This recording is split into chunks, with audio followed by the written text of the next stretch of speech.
आंनि हिन्जावनि नामै आच्छा बिथाङा माने टिकेटखौ गावनि हिन्जाव नामावसो लादों दे guys hello' guys welcome back to my YouTube channel स' नोंथांमोना मारै दङ आसा खालाम बयबो मोजाङैनो दङ स' दिनै नोंथांमोनसे मोनसे गोदान भिडिअ लाना फैलायबाय स' गाइस दिनै भिडिअ मानि सायाव जागोन होनब्ला माने जों गामि खाथियावनो मोनसे माने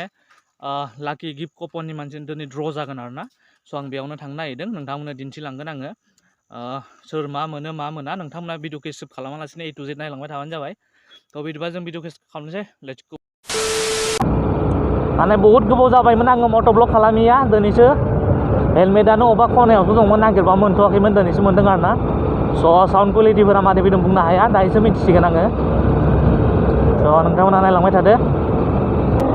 स' गाइस नैबे खेलायावहाय जानो थांगासिनो दं होनोब्ला माने गलाघाट डिस्ट्रिक्टनि सिङाव थानाय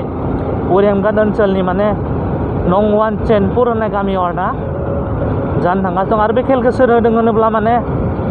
मोनसे गिर्जानि नामाव जानो थांगासिनो दं आरो गिर्जानि नामाव होदों ओमफ्राय जा प्राइस जाखाङो कालेक्सन जायो बे कालेक्सनजोंनो माने प्राइसफोर होनानै आरो जा बासियो बेखौ माने गिर्जानि नामाव दान खालामगोन आरो बेबायदि बारा गिदिर नङा माने जास्ट एसेल' आरो बेयाव दङ फार्स्ट प्राइजआ वेगेनार स' आरो बिदिनो सेकेन्ड थार्ड फर्थआ माने बाइक स्कुटि बेबायदि आरो बाखिफोर मबाइल दङ माने 21टा प्राइज दं आरो टटेल आरो मोनसे खोथा गाइस माने बे खेला एसां अपेनलि माने बेबायदि प्रग्राम जानानै बा बेबायदि माने चिफ गेस्टफोर फैनानै बेबायदि बानायगोन बे नङा आरोना मानो होनबा दिनै एसे खना जायगा आरो जायगाया माने एसे बर्डार एरिया गोलैयो आरोना स' बर्डार एरिया गोलैनायखाय माने एसे दावराव जाजानो गिदों एफा गिदिर खेल नालाय दा जोंनि साइडआवथ' बेखौ माने बहुत गिदिर बुंनांगोन आरोना बेबायदि आरो माने खुनु दिन जाफेरा खुनु दिन खोनाफेरा बेबायदि आरो स' बेनिखायनो माने गारिफोरखौ एसेबां श' खालामनो होआखै माने ए टु जेड 100% मोनगोन आरोना नांगौबा खिन्थु माने दा माने अन दा स्पट माने श' खालामनाय जानाय नंलिया आरोना बे गारिफोरखौ बर्डार एरिया नागालेण्ड साइड गोलैनायखाय माने एनिसियानफोरखौ एसे गिनांगौ आरोना बिथांमोना माने एसे फैसा दाबिनाय मानाय बिदि खामानियाव बिराद एक्सपार्ट नालाय बिसोरो बेनिखायनो आरो माने एसेबां अन दा स्पट माने श' खालामाबाबो माने प्राइजखौ मोनखागोन आरो बेखौनो लटे गटे गैया बिदि आरो माने बैयाव जाखांनायनि उनावनो जे ओंखारबोनानै माने प्राइजखौ एकदम हेन्ड टु हेन्ड माने होगोन आरोना बेयाव खुनु माने माबा गैया गिनांगौ गैया बेबायदि आरो स' बेखौनो आं दा थांगासिनो दङ नोंथांमोना भिडिअखौ इन्टारेस्टेड बा नायलांबाय थादो स' गाइस माने बे जायगाफोरा एसे बिथर नालाय नायनो हागोन गाइस नै एसेबां माने डेभलप गैयै बायदि आरोना आनडेभलप बायदि नुयो आरो होमबाबो लामाफोरखौथ' बुंनो नाङा एकदम टेनसन गैया आरो स' गाइस दिनैथ' 31 डिसेम्बर नैबे 2023आथ' जोबसिगोन दिनैनिफ्रायनो गाबोननिफ्रायनो माने गोदान बोसोर मोनसिगोन जोङो स' गाइस माने 31 थारिखनि पार्टिखौथ' खालामनांगौमोन गोजाम बोसोरखौ बिदाय होनांगौमोन आरोना गाइसमोन स' भिडिअबो फैगोन लासैनो नोंथांमोना नेनानै थाबाय था माने आरो दा माने बिराद पार्टि जानो लिंहरगासिनो दं लोगोफोरा बेरायहैनो फै होननानै एकदम पिकनिक जाहैनो होननानै आरो लोगोआ खिन्थु टाइम होनो हायाखैलै एसे माने बिजि जानानै दं नालाय बेनिखायनो माने टाइमानो थोआ जागासिनो दं आरो बेनिखायनो गाबोनबोथ' 1 थारिख जाबाय गाबोनबोथ' सोलाबनाय नंलिया मानो होनबा 1 थारिखआव बेबायदि थांनाय प्लानखौनो आं बानायफेरा माने बोसोरै 1 थारिखआव माने आं एकदम न'आवनो थायो आरोना एकदम फेमिलिजों बिदि आरो ओमफ्राय 2 थारिखसोआव माने थांनो हागौ आरो मोनसे सम्भावना दं 2 थारिखसोआव थांनानै माने पिकनिक जाहैगोन आरो थांनाय जायोबाथ' नोंथांमोना नुनो मोनगोन नोंथांमोना भिडिअ नेनानै थाबानो जाबाय भिउखौ नायनो हागोन गाइस नै असम दायो एसे सान्दुं गोसाखाय माने बारा मोजांबो नुवाखै जानांगौ मोनाबिलि जानांगौ एकदम भिउखौ मा नायनो जेबो दुब्लि एकदम बरिया आरोना स' गाइस फाइनालि जों दा मोनसिगोन नै बे बेनारखौ नुदों नै लागायना दोनदों नायनो हागोन नै फार्स्ट प्राइजआ एकदम वेगेनार दङ आरोना स' जों बेयावनो थांगोन नायलांबाय था नोंथांमोना स' गाइस दा जोङो प्लेसखौ मोनबाय आरोना बेयावनो जागोन दा जोङो बाइकखौ पार्क खालामसै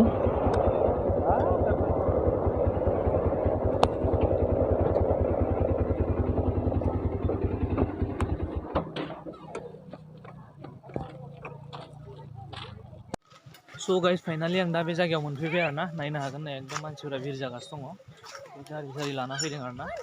स' नोंथांमोना दिन्थिलांगोन आङो A to Z नोंथांमोना भिडिअखौ सेभ खालामगासिनो नायलांबाय थाबानो जाबाय स' गाइस नैबेनो आरो ना जायगाया बेयावनो जागोन माने एसेबां गिदिर नङैखाय बेबायदिनो आरो दाबो टिकेट फानगासिनो दं नै नायनो हागोन दाबो फानगासिनो दं आरो ना बेबो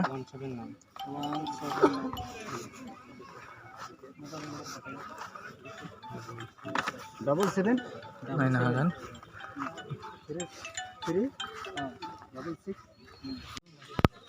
स' गाइस खेलाथ' जाथ'वाखै आरोना दाबो खेला जागोन दा 2टा बाजिनिफ्राय सुरु खालामगोन आरो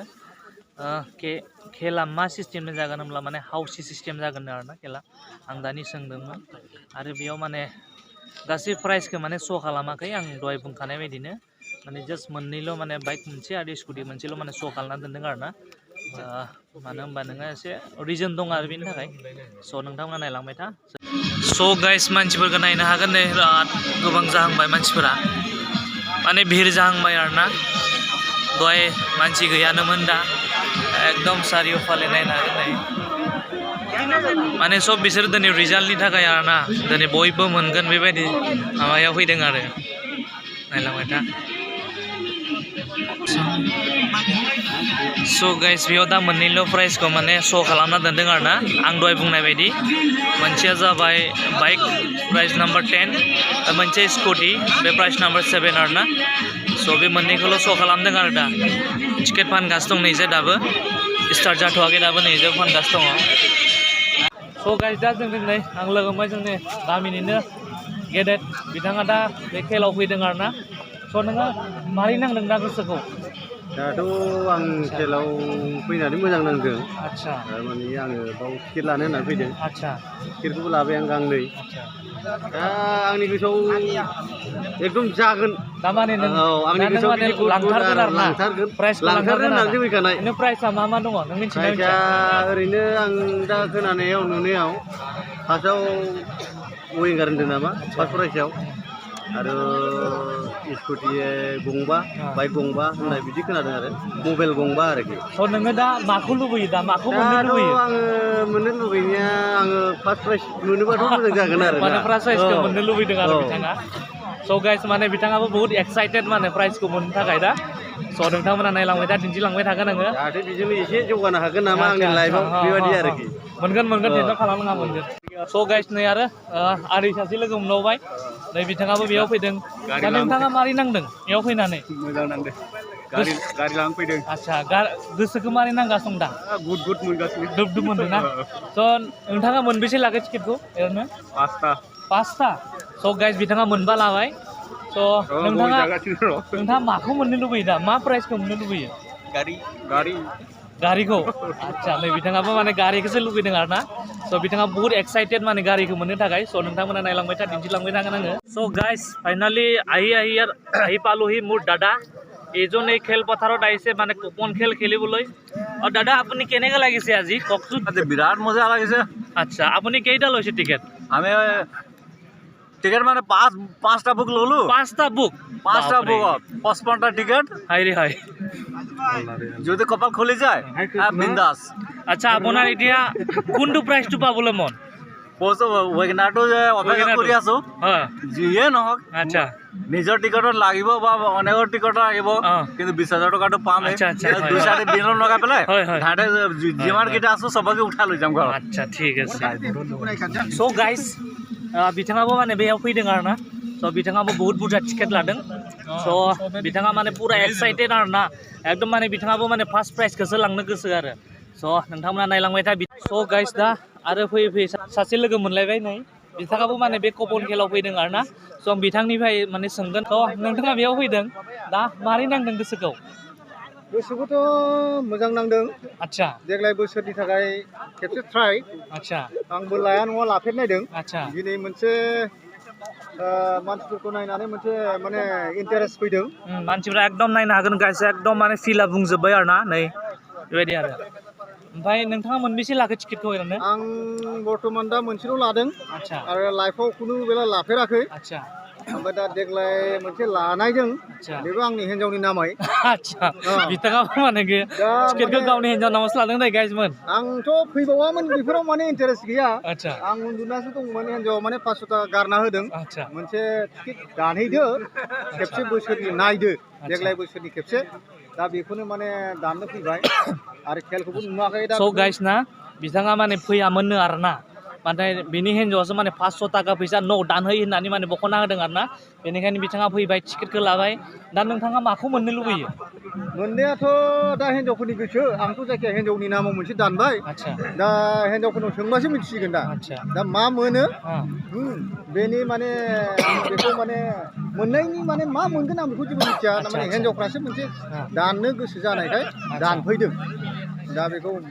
गावनि हिन्जावनि आंनि हिन्जावनि खाफालाव मा मोनो बे हिन्जावनि खाफालसो आदसा स' नोंथाङा माने दिनै माने बे 2023 नि 31 डिसेम्बर ना दिनै लास्ट दिनखाय माने बिथाङा गावनि हिन्जावनि खाफालखौ नायनो होननानै फैबाय आरोना स' नोंथांमोना नायलांबाय स' गाइस फाइनालि खेला जासिगोननो आरोना एनाउन्स खालामबाय नै नायनो हागोन मानसिखौ एकदम भिर जादों आरोना जेबो स' गाइस नै नायनो हागोन माने मबाइलफोरखौ बेयो श' खालामबाय आरोना आरो नै जे बाइकआ जे दङ स्कुटि खेला जासिगोन बारा गैलिया नायनो हागोन गाइस मानसिफोरा नै